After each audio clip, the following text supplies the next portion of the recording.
Chapter Ajanta की गूंजती गुफाएं explain करेंगे, जिसे कि धर्मवीर भारती जी ने लिखा है। बच्चों, आज हमें एक हॉल में बैठे हैं और सब लोगों तक अपनी आवाज़ पहुंचानी होती है, तो हम लाउड स्पीकर का यूज़ करते हैं या और कई नए नए आविष्कार हो चुके हैं। लेकिन आज से 1-1.5 शताब्दी पहले अगर ऐसी कोई बात होती कि किसी एक को बोलना है, बाकी सबको सुनना है, तो वो थोड़ा मुश्किल हो जाता था। लेकिन उस समय में भी ऐसी कुछ खोज हुई थी जिससे क्या होती थी, एक इंसान की आवाज़ बाकी सब तक आराम से पहुंच जाती थी। तो वो आविष्कार क्या था? अजंता की एक गुफा। ओके, ये महाराष्ट्र में स्थित है।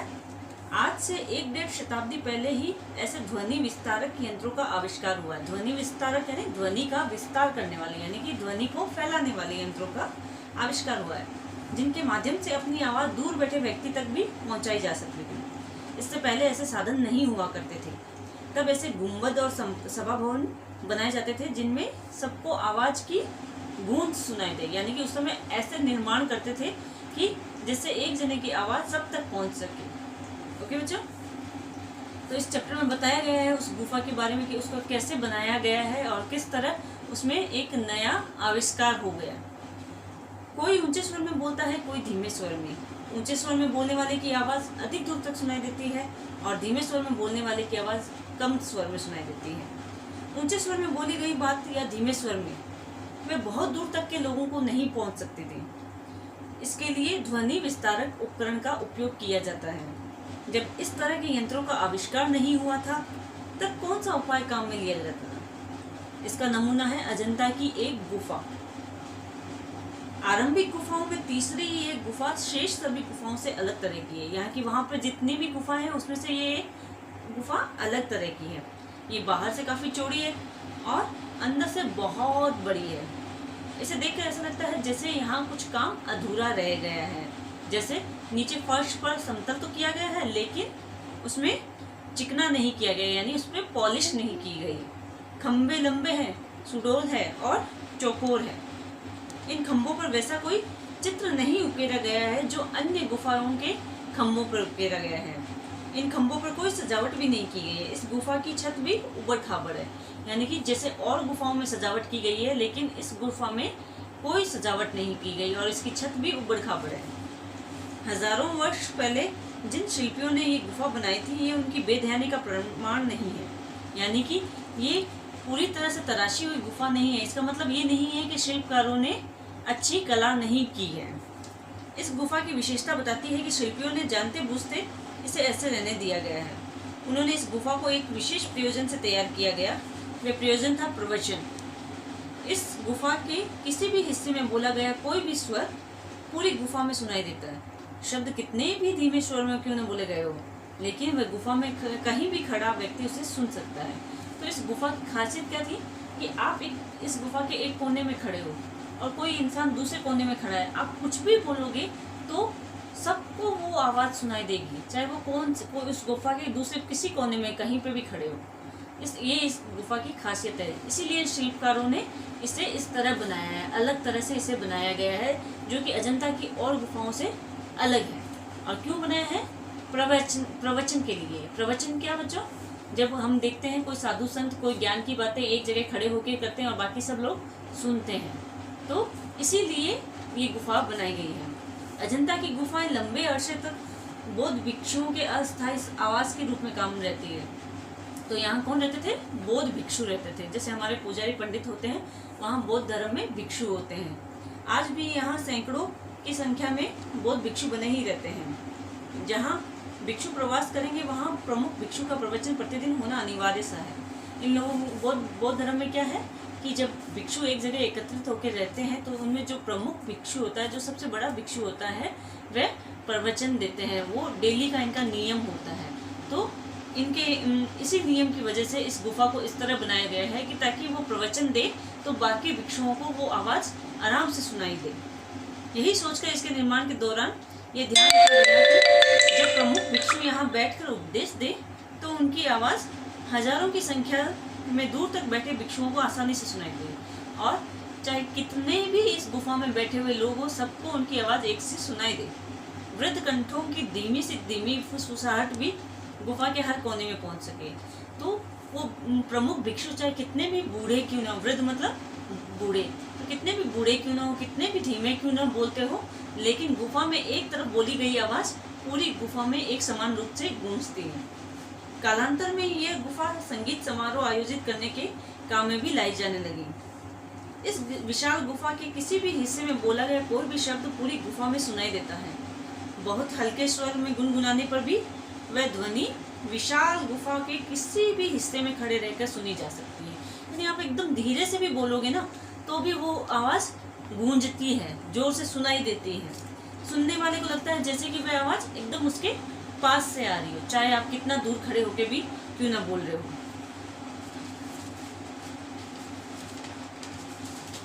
इस चमत्कार का रहस्य इस गुफा की छत में निहित बताया गया है।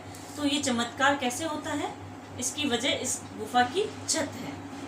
एक विचित्र प्रकार की चट्टान इस गुफा की छत का काम करती है। एक अलग ही तरह की ये गुफाएं किससे बनाई गई है, चट्टानें तोड़ तोड़ के बनाई गई है ना बच्चों। तो एक विशेष तरह की चट्टान इसकी छत बनी हुई है। इस चट्टान को एक कोने से काट काट कर समतल करने का प्रयास तो किया गया है, पर कुछ दूर तक समतल करने के बाद सारी चट्टान को बिल्कुल अनगढ़ छोड़ दिया गया है। यानी कि आधी चट्टान को तो समतल किया गया है, लेकिन बाकी की आधी चट्टान को वो जैसी थी उसी रूप में छोड़ दिया गया है, उसे समतल नहीं किया गया।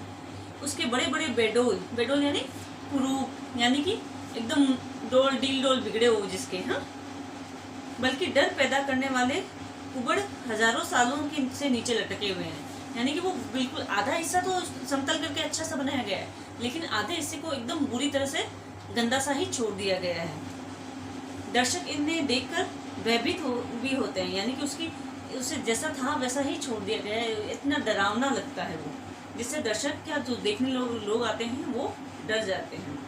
उन्हें लगता है कि ये अनगढ़ विराट पथरीला विस्तार कभी भी गिरकर उन्हें चकनाचूर कर सकता है। यानी कि ये डर लगता है कि कभी भी ये जो कि पहाड़ ऐसे ही छोड़ा गया है, चट्टान ऐसे ही छोड़ी गई है, वो कभी भी नीचे पत्थर उसके गिर सकते हैं। इसी भयावनी चीज़ में इस गुफा का चमत्कार समाहित है, लेकिन इसकी ये बनावट ही इसकी विशेष खासियत है। क्योंकि जब हम इसमें बोलते हैं तो मैंने आपको बताया जैसे कि पूरी गुफा में आवाज़ गूंजती है, उसका कारण इसकी इसी बनावट में छिपा हुआ है। ये ज्वालामुखी का पिघला हुआ लावा है। तो पहले जब ज्वालामुखी फटते थे तो उसके पीछे जो लावा बच जाता था, लावा जो रहता था, वो पिघला हुआ लावा इस चट्टान पर है। पिघली आग के फूले और फूटे हुए बुलबुले जगह जगह जम गए, तो ये लावे क्या हुए, धीरे धीरे जम गए। चमत्कार उनमें है, वे पत्थर की लहरें, वे बुलबुले, अनगढ़ उठती गिरती सतह, गुफा के किसी भी कोने से उठी हल्की सी ध्वनि तरंग को पहले जज्ब करती है, फिर प्रक्षेपित करती है। तो ये जो लावा था जो कि जम गया है, अब इसी की वजह से ये क्या करते हैं, ये चट्टानें क्या करती है, जब हम बोलते हैं तो पहले जज्ब मतलब सोंखना, वो आवाज़ को सोंख लेती है, फिर प्रक्षेपित मतलब विस्तार करना, फैला देती है। जब भी हम बोलते हैं तो ये लावा जो होता है चट्टान का, ये क्या करता है, आवाज़ को सोंख लेता है और फिर वो पूरी गुफा में उसे फैला देता है। हो सकता है ये गुफा खोदते खोदते, छत को समतल करते करते इस आदिम ज्वालामुखी के जमे हुए लावे तक पहुंचने पर शिल्पकार के सामने ये तथ्य उजागर हो कि ये जमा हुआ लावा किसी भी ध्वनि को कोने कोने तक पहुंचा देता है, गूंजा देता है। तो हो सकता है कि जब शिल्पकारों ने, जिन्होंने ये बनाया था, ये गुफाएं बनाई थी, उन्होंने आधी गुफा बना दी थी, आधा चट्टान को समतल कर दिया था, फिर उन्हें पता चला हो कि ये जो जमा हुआ लावा है, इसमें ये खासियत होती है कि ये आवाज़ को सोंख लेती है और फिर फैला देती है, तो उन्होंने आधी चट्टान को वैसे ही छोड़ दिया। इसलिए वह इस निर्णय पर पहुंचा हो कि इसे समतल करने की ज़रूरत नहीं है। इस तरह अनायास ही उसने ध्वनि प्रसारण की एक नई तकनीक की खोज कर ली। तो अनजाने में ही उन्होंने क्या कर लिया, एक नई खोज कर दी, जिससे कि ध्वनि को प्रसारित किया जा सकता है या ध्वनि को, आवाज़ को फैलाया जा सके। तो इस चैप्टर से हमने क्या सीखा बच्चों, आवश्यकता आविष्कार की जननी है। उस समय आपकी आवाज़ को सुनने के लिए, पहुंचाने के लिए, सब तक पहुंचाने के लिए कोई यंत्र नहीं थे। तो जब हम प्रवचन दे रहे थे, बौद्ध भिक्षु लोग प्रवचन दे रहे थे, तो उनकी आवाज़ सब तक पहुंचे, इसलिए उन शिल्पकारों ने ये दिमाग लगाया। उन्होंने आधा जो कि गुफा की छत है उसको आधा तो उन्होंने समतल किया और आधा जो ज्वालामुखी का लावा पिघला हुआ था, जमा हुआ था चट्टान पर, उसको वैसे ही छोड़ दिया। वो देखने में डरावनी जरूर लगती है, लेकिन ये उस गुफा की खासियत है कि उसमें आप धीरे से भी बोलोगे ना, एक कोने में, गुफा के एक कोने में खड़े होकर धीरे से बोलोगे ना, तो दूसरे कोने में खड़े हुए इंसान को भी वो आवाज़ क्लियर सुनाई देगी, और ऐसे सुनाई देगी जैसे कि आप पास में खड़े होकर बोल रहे हो। तो जब हमें किसी चीज़ की ज़रूरत होती है तो हम अपने आप नया नया कुछ सोचते हैं, इसलिए आवश्यकता आविष्कार की जननी है। तो बच्चों, इस चैप्टर के शब्दार्थ हैं ध्वनि विस्तारक, यानी कि ध्वनि का विस्तार करने वाले, यानी आवाज को फैलाने वाले। उपकरण मतलब साधन, औजार। यंत्र मतलब मशीन। आविष्कार मतलब खोज, नई खोज कोई भी। नमूना मतलब खाका, वानगी या फिर उदाहरण भी हो सकता है। सुडौल मतलब सुंदर, सुघड़। उकेरना मतलब नक्काशी करना।